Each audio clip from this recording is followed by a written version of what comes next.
Hello and hello everybody, my name is Lucy and welcome to Books and Brushes. Yes, I'm still alive, yay! Okay, so I filmed a bunch of stuff in January. Only one of those things came out in like February.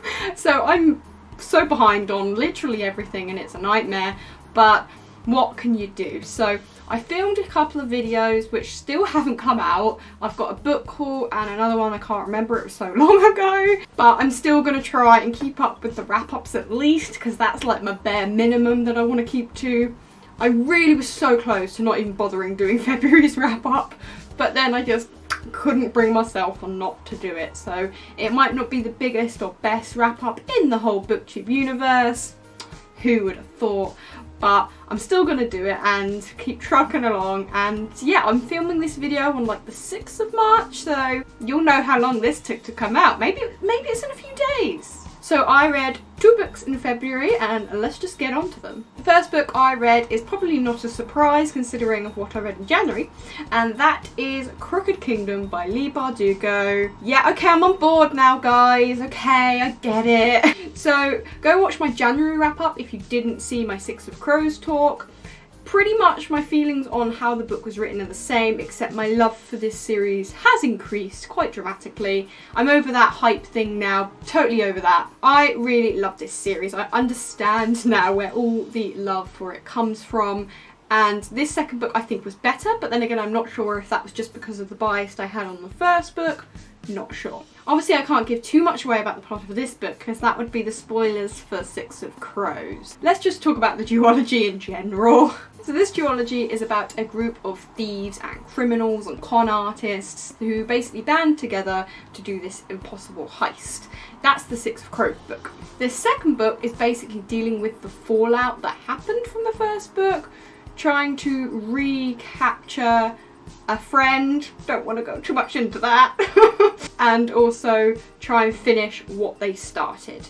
So I think that's vague and yet quite descriptive. You tell me. Yeah, I really loved this book. The whole time I was reading it, didn't know what was going to happen. Didn't know the plot of like, what are you thinking, Kaz? How? He's a mastermind. Like, it's so cleverly written, these heists and these plans and these all sorts of different schemes. It's so well written and I never knew what was going to come. I never knew how they were going to get out of it. There were so many situations I was like, how? How are you going to work your way out of this one, Kaz? Oh, yeah, yeah, okay, of course he's going to do that thing that I never would have thought of him in a million years. Yeah, okay, sure. Kaz is way smarter than I'll ever be, and that's fine. I respect the pants off him, so it's totally fine. The character relationships only get better because in the first one they're kind of learning each other. There's fun banter and stuff, but you know, they're not all a group yet. In this one, they are like squad. In the first one, it's just like, oh, I know you and I kind of know you. Let's join together. We can do this. In this one, it's like, nope, we are family. We will live and die for each other now.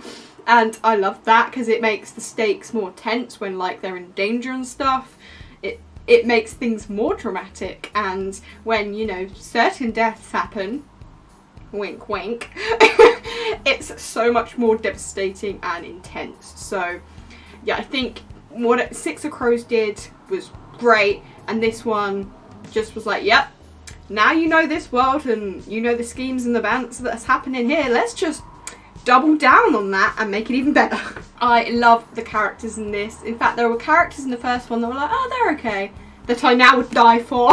I think I'm talking specifically about Wylan. Like, he was okay in the first one, he was pretty cool, but of course it was only one book. There was only so much we could know about each character, and he was one of the smaller of the main characters who wasn't as delved into. Whereas in this book, Jasper and Wylan really come into their own, and I love those two so much. I love the family element with Jasper's dad and like the more backstories in this one, which is great. I love what they did with Nina and the addiction plot, because that was so interesting. You didn't expect that in this kind of fantasy setting, I suppose, but it was very fantastical. Obviously it's superpowers and stuff, but somehow this theme of addiction seemed to ring really true. I mean, I don't have personal experience with addiction, but there was something really sinister and horrible and rang so authentic to my non-relatable eyes. What am I even saying? I just thought that was a really interesting element that they added to the story, and the support that Matthias and Nina had together was great. Yeah, I loved where it went. I loved that we're in Ketterdam as well in this book, because in the first one Ketterdam is a major part, but of course for most of the book they're not in Ketterdam because they go and do this heist in the ice court. Whereas in this one it's pretty much solely set in Ketterdam, and I love that. It's such a grimy city, we get to really get to know it. I would even go as far to say as Ketterdam is a character. That doesn't make sense because it's a location, but the way that Leigh Bardugo describes Ketterdam, it's got so much character to this city. It's almost like a character of its own. Am I crazy? Am I going mad? Probably. Either way, I really enjoyed the second instalment and finale of this duology. They are a perfect duo, and I really want to go back and reread the two, but I won't just yet. Everything from the characters to the plot line to the heist that I can never see coming, to the realism, to the fantasy, to the characters. Yeah, I really enjoyed this. What would I give it? Oh, I can't remember. It was so long ago. I think it was like a 7 or 8 out of 10. I don't know, maybe I'll put it here, you'll find out. I really enjoyed this one, and I knew it was a good book because when I was reading it, I didn't want it to end. And that's how you know it's a good book, because I couldn't put it down and I wanted to keep reading it. I wanted to spend all my time reading it, and yet I didn't want it to end. And that's when you know that it's a good book. So, well done, you turned me around, you got me on board, and now I'm trash, and here we are. Thanks for that. I'm no different to the masses now. Not that I was trying to be, but... So yeah, is there anyone else out there who has not read this series? Because it feels like I'm the last person, but I know I'm not. So there's got to be someone out there who hasn't read this. Let me know. The second and final caveat to that, we'll talk about that later, book that I read in February was Orphan Monster Spy by Matt Clean. This was definitely a curveball in my kind of like reading tastes, but it was February, and for some reason, I don't know why, but February says romance and historical fiction. I don't know why, but that's what it is. And since I don't really have any romance books I wanted to read, I went with this historical fiction. And I'm not going to lie to you, it's partly because this cover screams 1920s so badly, and we're in the 20s again, so superficial reasons to read a book, yeah. Tell me that cover isn't like swinging 20s vibes. It's got nothing to do with the story, I still don't understand, but moving on. So this book is about a little Jewish girl who has to, you know, escape the situation in Nazi Germany. She ends up having to go undercover in a Nazi boarding school and be a spy for the other side. So you can imagine that brings up some drama and some tension and sinister themes. The book doesn't centre too much around her escape from Nazi Germany. That bit happens fairly in the beginning, and then a large majority of the plot is her in this Nazi boarding school pretending to be this perfect, pure Nazi girl who hates the Jews and, you know, hail Hitler and all that jazz. And, well, you know, obviously she's hiding this secret. She's got this mission to get these secrets off this German scientist that would be super helpful for the other side. I think it's the British intelligence. And she's working with this older man who she helps in the beginning, and then he helps her in return. And there's this really interesting, like, kind of father-daughter almost dynamic, or elder-child dynamic between the two. They're both in this very hard situation, and they're both kind of teaming up together to solve it. I really liked how sinister the Nazi boarding school was. Not just because of the obvious, you know, Hitler-loving vibes, but also the girls. It was an all-girls boarding school, and it was nasty. You could just feel the oppressive nature of that environment she was in. I'm just trying to survive. My mission is like, will I do that? But how?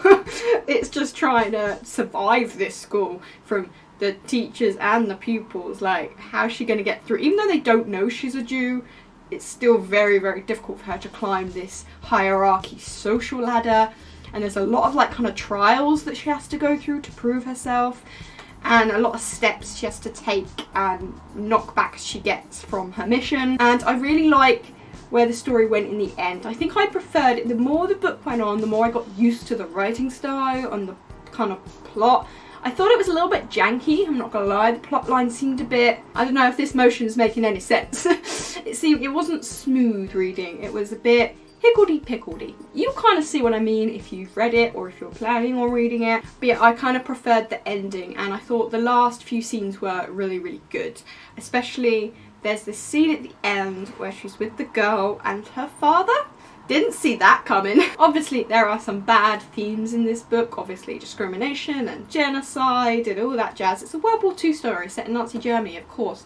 But there's also some other dark themes floating around there, like sexual abuse and abuse in general. So beware of that. But yeah, it wasn't my favourite book ever. I like historical fiction, but also I'm very particular with historical fiction, and I don't know, like I enjoyed it, but I wish it was a little bit smoother. Like, I know her life is rough, so I expect that to be rough, but I didn't expect the writing to be so rough, if that makes any sense. So I enjoyed it, but I like the story more in retrospect than I did while I was actually reading it. Let me know if that makes any sense to you. Do you ever like read a book and kind of like, meh, it's okay, and then when you look back on it you think, okay, yeah, no, I really do like the story, but it wasn't as fun to read as it is to look back on. Does that make any sense to you? Let me know. If you love historical fictions and if you love tense, sinister atmospheres and characters who are, you know, espionage-y, vague, kind of shadowy things going on, this is probably a good book for you, especially if you like historical fiction. I thought I'd give it a try and I don't regret it, so yeah. I'm glad I did get to this book, and it's another one to tick off the TBR that never ends. And those are the 2 books I read in February. Now I did mention a caveat, so here it's caveat time. I've also kind of slightly, maybe almost read Order of the Phoenix, Half-Blood Prince and The Deathly Hallows. The reason that I haven't really put them in this list is because I didn't fully read them. I just kind of read a large chunk of those 3 books. This is just sounding weird now I'm trying to explain. So I read a lot of fan fiction in February because it's the month of romance, and I thought, you know what, I'll read a lovely romantic fan fictional trope, and my favourite 2 fan fiction couple is probably Lupin and Tonks.